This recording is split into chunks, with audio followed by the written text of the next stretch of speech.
You're listening to Love Talk Live with the relationship expert, Jamie Bronstein, only on LA Talk Radio. Hello and welcome to Love Talk Live. I'm your host, Jamie Bronstein. And today I have with me Dr. Joel Gator. Welcome. Thanks so much for having me. I'm so excited we're doing this. I know we were supposed to do this a few weeks ago and then things changed, and it's been a crazy year, that everything changes, and even in the office, there's a lot more emergencies and random things, and even COVID things. It's like you got to get it done when you got to get it done. So yeah, and medical things, medical emergencies take precedence over this podcast. However, we're finally doing it. I know that you have so much to offer. My viewers are just going to love it. I know it's going to be so inspirational. So I'm going to read to you guys a little bit about Dr. Gator. Here we go. So Dr. Joel Gator Warsh is a board-certified pediatrician in Los Angeles, California, who specializes in integrative medicine and is the host of the Raising Amazing podcast. He has worked in private practice in Beverly Hills before founding his current practice, Integrative Pediatrics and Medicine, in 2018. Dr. Gator has published research in peer-reviewed journals on topics including childhood injuries, obesity, and physical activity. He has been featured in numerous documentaries, films, podcasts, and articles including Broken Brain, Dr. Nandi Show, CBS, LA Parent, MindBodyGreen, and many others. He is also the owner of IntegrativePediatrics.com and is the host of the Integrative Pediatrics Summit. He is a consultant for high-profile brands in the health and wellness space. Dr. Gator, is there anything that you aren't doing, and how do you have time? I'm trying to fit in as much as I can, but it's been it's a crazy time. So I'm trying to spend more family time now. I think that's super important with everything going on, and definitely if there's one thing I feel like has come that's good from the pandemic is a little bit more family time. So I'm trying to be really good about only doing so many podcasts and so many whatever. So I think that's where we're at, but definitely doing a good chunk of stuff. Yeah, I mean, it sounds like you keep busy and you're helping people, which is great. So you're going to be talking about the radical middle way. Do you want to tell us what that is? And also, I would just love to hear your story about how you even got into what you do and everything. Sure. So let me start with the story of what I got into first, and then we'll go into the middle way. So I am a fully board certified pediatrician. I did all the regular training, but I just got a little bit frustrated with the regular system and the super short visits and treating everything with a medication all the time. I had seen so many people or kids or even had friends that had chronic illness that they went to the doctor didn't really have a good solution for them. Then they went to a natural doctor and it got better. And I was like, wait, what is going on here? Why are all these people going to, natural practitioners and getting better when they've been through the medical system for so long and there isn't really great answers? And so that's what really led me to start learning about natural medicine and alternative medicine. I'm not against Western medicine at all. I just think that there's a time and a place, and there's so many other philosophies and traditions and supporting systems out there that can be very valuable to us today. And so that's where just learning about those and balancing between both worlds has been really helpful in my practice, where we do a little bit of both.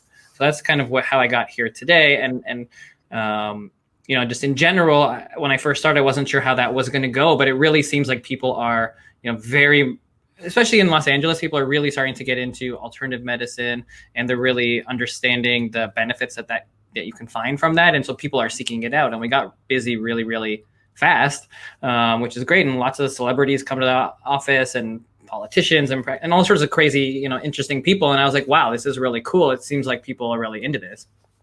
And so then I started just thinking, well, if this information is great, but in the office, you're only getting it to a few people. So really I wanted to get, more in the public space and start doing more talking and podcasts and summits. And that's what really led to doing some of those events. And we had a first pediatric summit that had 20,000 parents sign up. So it was really, really cool. So that's kind of how, we got here today, and now just trying to keep spreading that message. It's amazing. And I personally am a fan of holistic anything and everything, because you do need to look at the whole picture. And so I love that you are spreading awareness of what you're doing. You're teaching. Like, it's interesting because the reason why I do my show is for the same exact reason. I always say I want to be able to help more than just the people that come to my couch, which now it's a couch, but it will be a So I get it. I mean, we have messages to share, and so I love that you're sharing your message. Thank you. And then, so the second part of the question about the radical middle way. So I think it's important to just tell a little bit of a story about where the middle way comes from as a philosophy. I'm not particularly religious. I'm not Buddhist, but I think there's a lot to learn from traditional medicine, traditional philosophy. And there's a great story about Siddhartha, who becomes the Buddha. He becomes the enlightened one, where he was born a prince, father of the king, very, very, very wealthy family. And the father really wanted to make sure that he never felt any pain, and really was outside of the world, lived in the castle, didn't really know anything about the problems of the world. But as he got older, he realized that he wasn't very happy. He started learning about life outside the palace and wanted to go see it. After asking his father many, many times to go, finally the king let him go out into the world. But the king told the servants, don't let him see anything. Don't let him see any of the real world. I don't want him to know this. But obviously when he was out in the real world, he saw pain, he saw suffering, he saw hunger, poverty, and this really touched him. And he was already having second thoughts about this lavish lifestyle, and he decided that, I'm gonna leave the palace life, and I'm gonna go live as a beggar. Maybe I'll be happier if I don't have anything. So he was out in the world for many years and really didn't have anything, was very nomadic, but also at the same time was also still not very happy. And then one day he was by the water, saw a boatman who was tuning an instrument with 3 strings. One had a really high pitch twang, one a really low pitch, and then one sounded beautiful, just right, just like Goldilocks and 3 Bears. And then he had this epiphany that we need to be, he should be living the middle way. Not the lavish lifestyle isn't necessarily the best. Being a poor beggar isn't necessarily the best, but there's a middle way. And then he went on to become the Buddha and spread this message of the middle way and balance. And so that's where that concept of the middle way comes from. And then to me, radical middle way is really thinking of, well, we're so out of balance right now. The world is so out of balance. Humans are out of balance. Relationships are out of balance. Medicine is out of balance. Health is out of balance. And so the concept of being radical and being in the middle and being more balanced, that to me is like really where we need to be. We need to be radical, which seems like a crazy thing when it comes to balance, but most people are on 2 sides. They're just fighting about everything. We seem divisive about all topics, and we need to be radical and come back to the middle and be more balanced. So that's where I come from, where I come up with that concept. What's coming to me is it's also about being intentional. Like, be intentional about being balanced. Correct. That's making the radical decision to be there, to go there, to make it happen. Exactly. And to think about it, what are you doing? What message is it sending with what you're doing? And how does this, affect you and your family? And I'm a pediatrician, so I'm always thinking about, kids and the family and seeing that situation from, health perspective more so. But it's very obvious that we're out of balance on everything. I mean, you can go onto social media any day and look at any Facebook discussion, and it just pretty much turns into arguing all the time. And I remember, a few years ago, it was like you look at pictures of puppies and funny injuries of dads or whatever, and now it's like political stuff and anger and fighting about everything, and that there's no good that comes from that, and that division seems to be seeping into all aspects of our world. Yeah, there's so much againstness, and there's also so much fear. There's this energy of fear that's in the world, and so. And I would love you to speak to this. I work with my clients on, well, okay, so you can't control what's going on outside of you, but you can control what you let in. And so my question would be, so when there's all this disarray going on outside, how do you work with people to help them bring that balance? It's a really good question. And for me, it's control what you can control. That's a big aspect of parenting. It's a big aspect of parents' relationships. It's a big aspect of what I do as a healthcare practitioner. And going back to being out of balance, that's not what you see a lot of when you get regular care these days. A lot of medicine is focused on treatment, right? You have a symptom and then you get a medication. But what's not focused on is the prevention, is the discussion, is talking about balance and what you can control. So for me, I call it the seeds of health is one of the big things that people can do to help, gain their control back. So seeds, or the foundations, being stress, environment and toxins, exercise, diet, and sleep. So just thinking about those basic foundations, the things that you can control. And if you start to refocus back on some of those things, then you see your health go into a better direction, your relationships go into a better direction, you're happier, your mood is improved, and you start seeing health changes. And especially with the pandemic, people forgot about a lot of this stuff. We know if there's one thing you can do from a natural perspective that's helpful, it's vitamin D, but yet we were inside all the time, right? And we weren't in some places able to go out and exercise all the time, or you still can't really very easily go to the gym in certain locations. And all these things are extremely important, and you have to remember to focus on those things and find a way to do it. I know even for my wife, she loves exercising, and that really threw her off balance because she just couldn't do the exercising that she needs to keep herself healthy and happy, and then that throws off her mood, and then it throws off everything. So it's about coming back to that and those simple things. Yeah, and it's about self-care. It's not, I would say it's not selfish, it's self-full. Like we really do need, and we're the only ones who truly know what works best for us in terms of our self-care. So we need to listen to that and do whatever we need to do to take care of ourselves so that we can take care of others. Right, exactly. And for me, it's a lot of parents that I work with, but the concepts hold true whether you're parents or not. It's, you have to find time for yourself, right?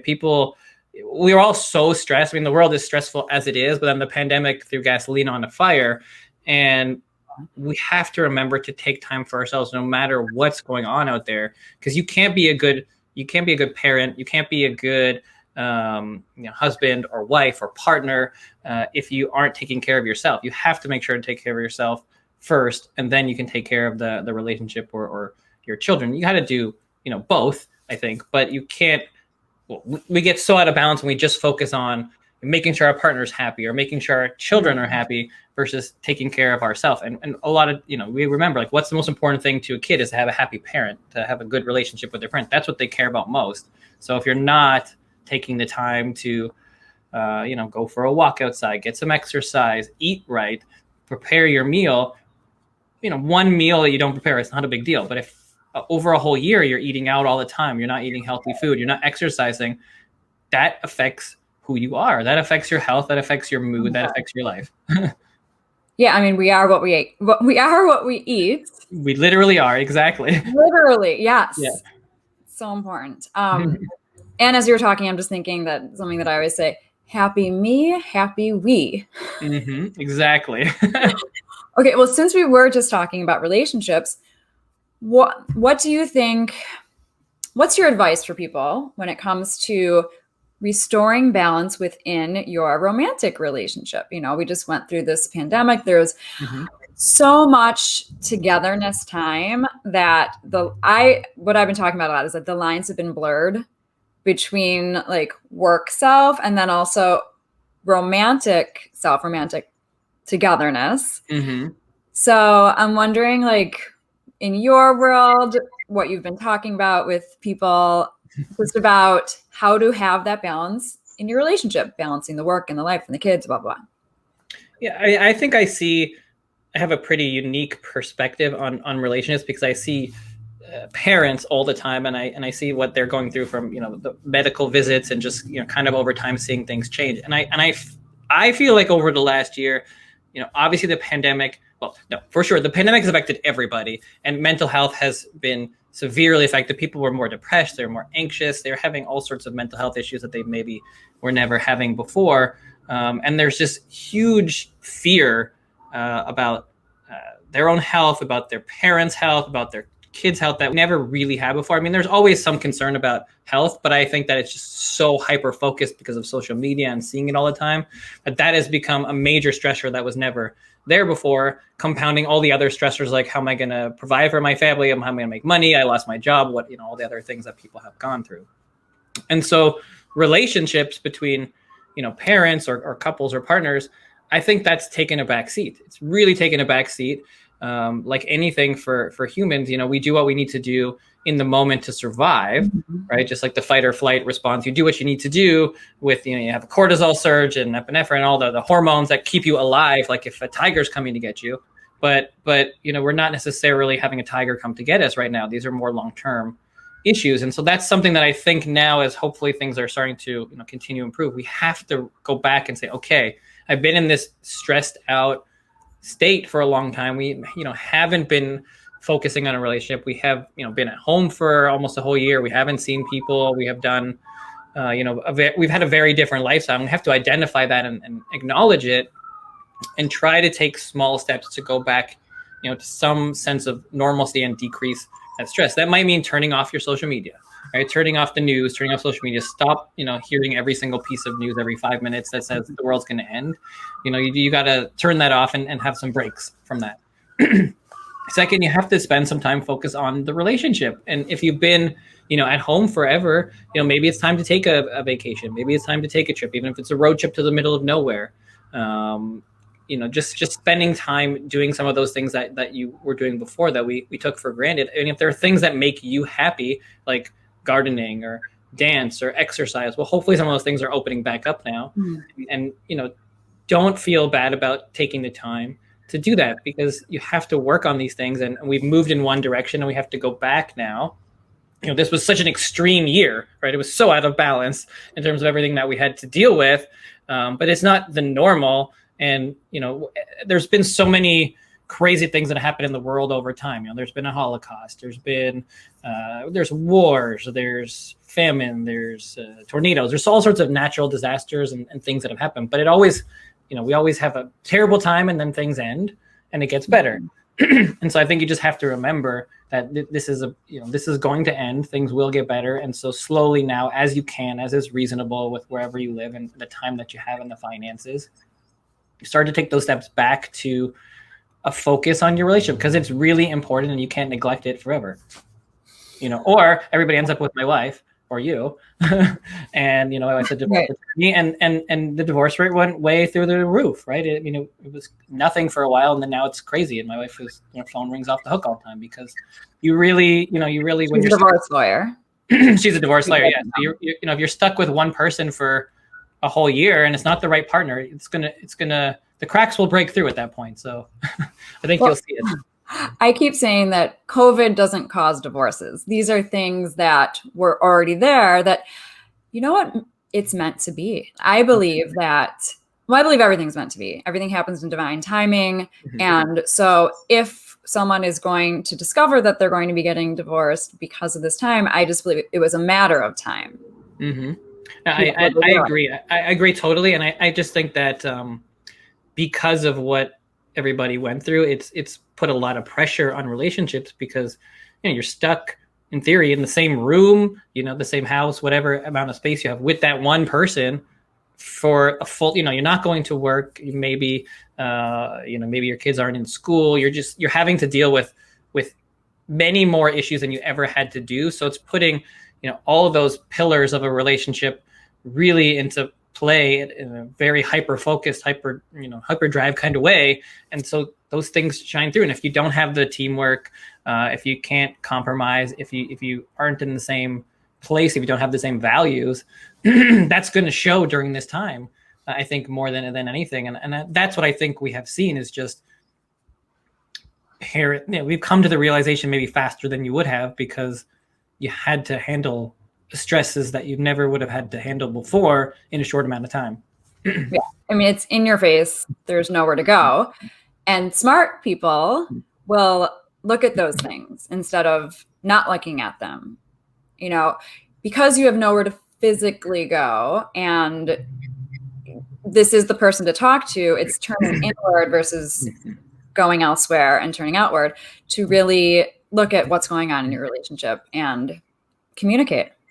Exactly. Yeah. And I find for Sarah and I, it's been a whole new world of communication this year. There's just so many things that we, couldn't do that we usually do, traveling It's like, well, Right. we haven't been on a big trip in forever. And that's like a big part of what I love to do and what she loves to do as well. But we just, we find ways. We went, shorter trips, car trips, things that you could do. And you have to compromise and figure out together, okay, well, what are you going to do, to keep you happy? How are you going to exercise? We bought a spin bike. It's like, okay, we have one in our house. You need to do what you need to do to get through it, based on what's important to both of you. And you either come together in a crisis or you get pushed apart. And we're seeing a lot of that. And I think a lot of relationships are a lot stronger at this point, but a lot are definitely not. Yeah, I just feel like it just has brought everything to the surface for the highest good of all concerned. It is for the best, even though I would say that life happens for you, not to you. No one's a victim in this. Everything is happening for a reason, for our learning, for our growth, for us getting to be closer to ourselves so that we can be closer with our significant other and the world.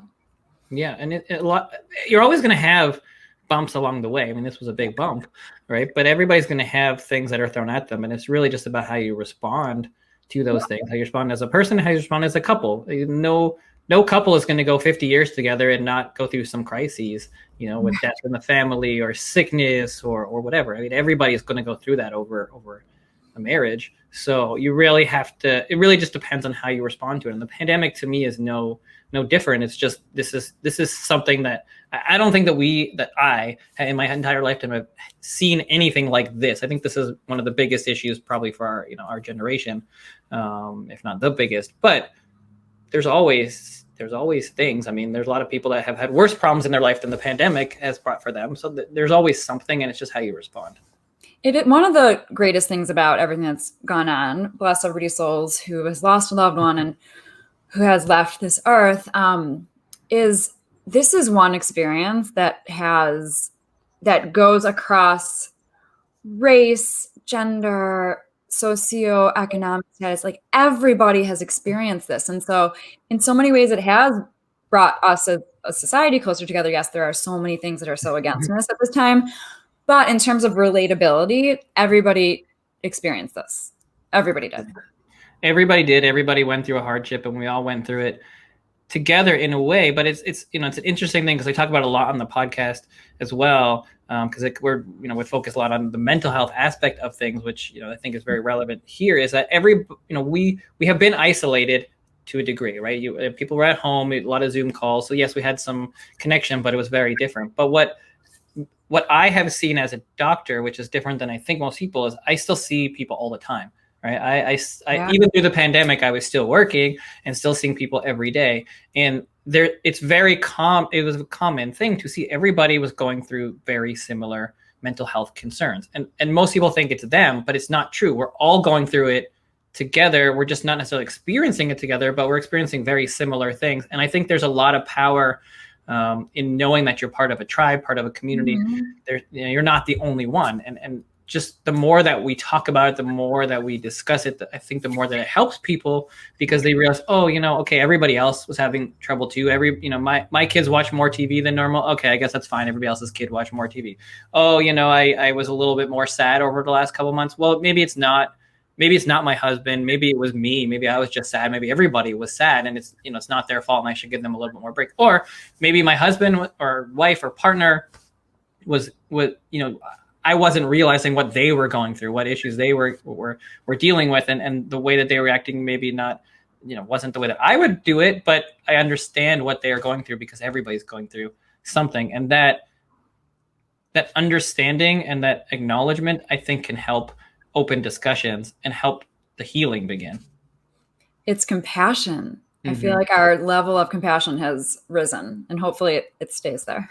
I hope so. I hope that the level of compassion increases, and also a focus on health increases. Yeah. I think, we've talked about health more than ever before. And I hope that, from this, especially when, specifically to health, we know that with the pandemic, the biggest risk factor is other diseases and other comorbidities, and obesity and diabetes and other health complications. We know that makes coronavirus worse, but that's true of anything. And I hope people remember that moving forward, and understand that they have to put a priority on themselves, and their health. And that comes from, the relationship, the stress, everything that you're doing.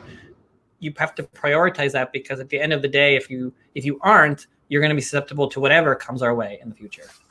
Well, I do feel like my sense is that most people will continue to focus on their health and make sure that they are being as healthy as possible, hopefully.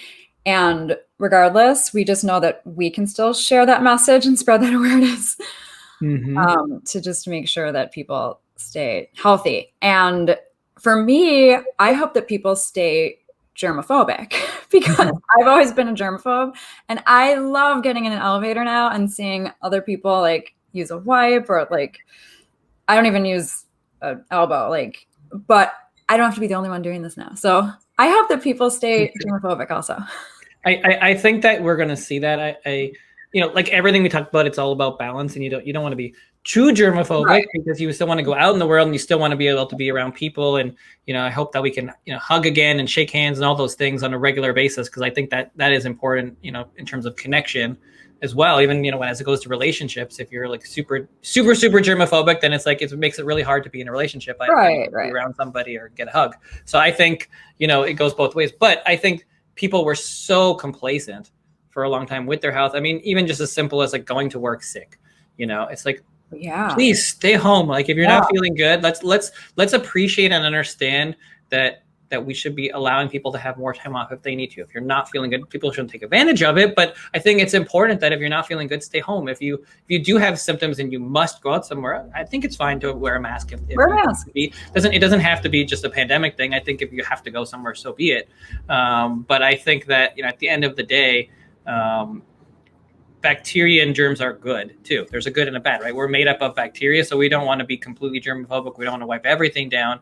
But a kid with a runny nose, we should be wiping that down so other kids aren't all getting sick. I think that's fine, right? It's just about balancing the world and recognizing that it's not okay to just go to a group of kids with your sick kid, whatever it is, whatever flu or whatever disease they have. Let's keep those to ourselves. I think people have seen how easily it is to spread viruses. So I think people have been educated now. Hopefully they'll be smarter in the future.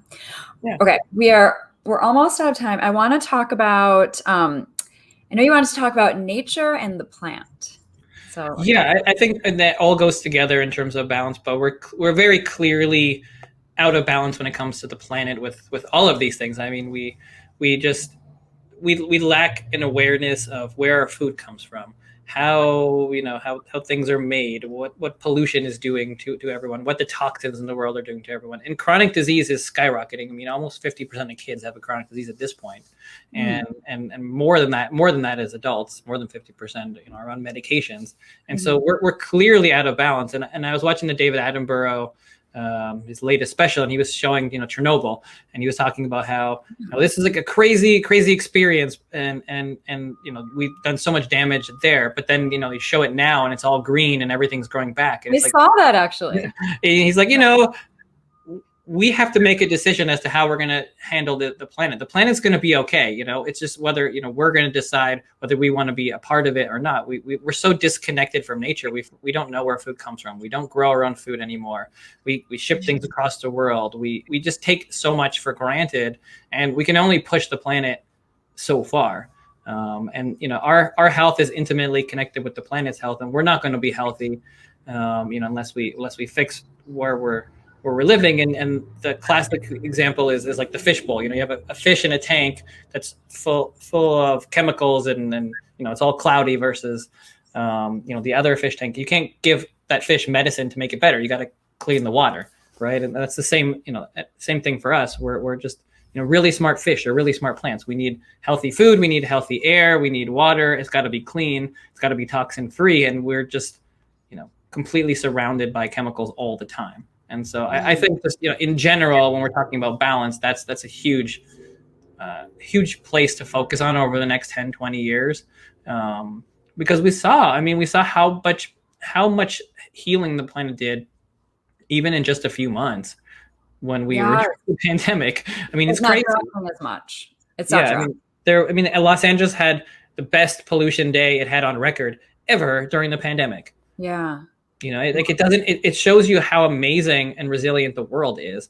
if you give it a chance. If you give it a chance, if like, you know, if we give the world a chance and we don't, you know, we're not in the ocean and the animals get to talk to each other more when we're not there, you know, that I saw, you know, videos of turtles on the beaches that, you know, they don't go back out from the water until the humans leave. And then they're having the best birth year ever because there's no humans there. You know, it's just, there's so many things that we do that we don't think about, that, you know, I hope over time this will at least make us a little bit more conscious of. I don't assume that humans are just going to stop doing all those things in general, but I think if we're a little more conscious of it, then we can, you know, hopefully live a little bit more sustainably.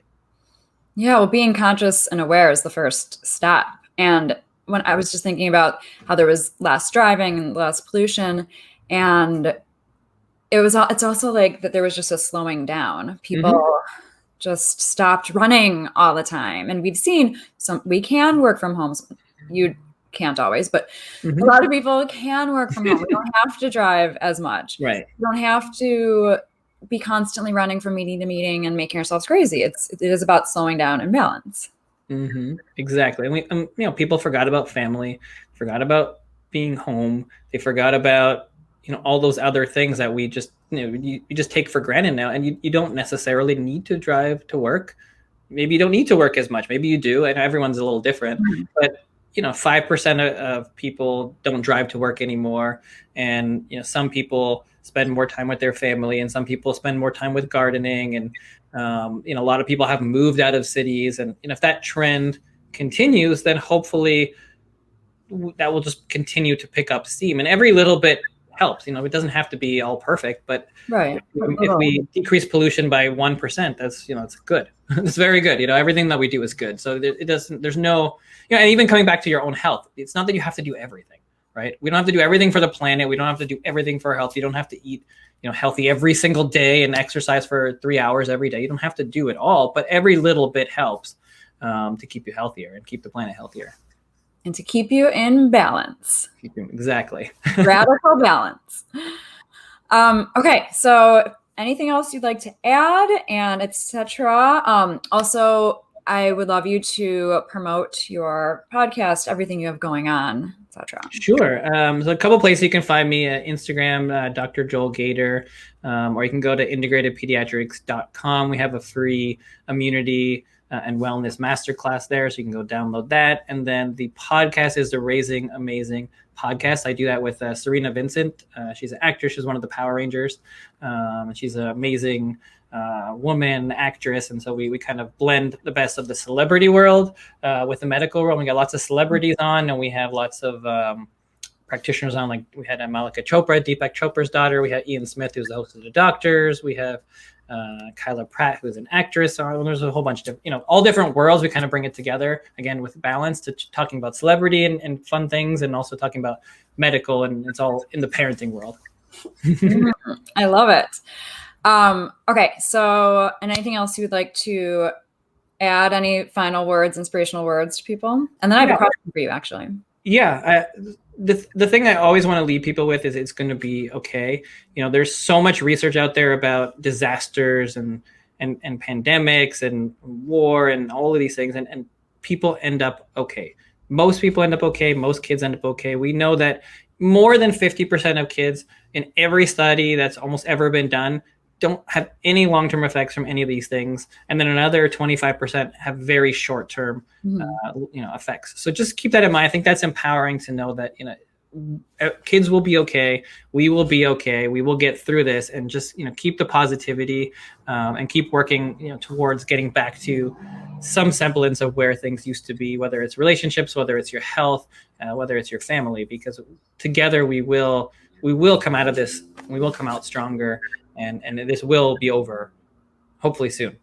Yes, it will. And yeah, just resilience. And yeah, I mean, I look at my son, like he just, any little thing, he gets a scrape or anything, and he's just bounces right back up. And so it's, all children are like that. All adults are like that. We are resilient. We are a resilient species. We are. Okay, my question is, long story short, you'll have to send this to me. You'll have to email me. But speaking of health and everything, my husband needs an adult doctor. I don't think you see kids. I mean, I don't think that the pediatrician sees adults. He I know he would like to start taking better care of himself. So feel free to refer us a great doctor for him. I'll be happy to. I'll send you the list of the people that everybody loves around here. Okay, perfect. So that's it. So thank you so much for joining us. And as always, everybody can reach me at therelationshipexpert.com.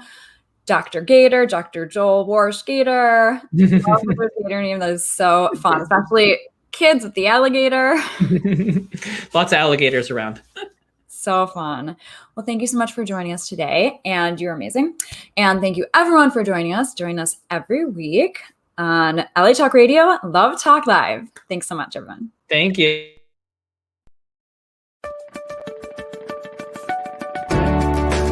You're listening to Love Talk Live with the relationship expert, Jamie Bronstein, only on LA Talk Radio.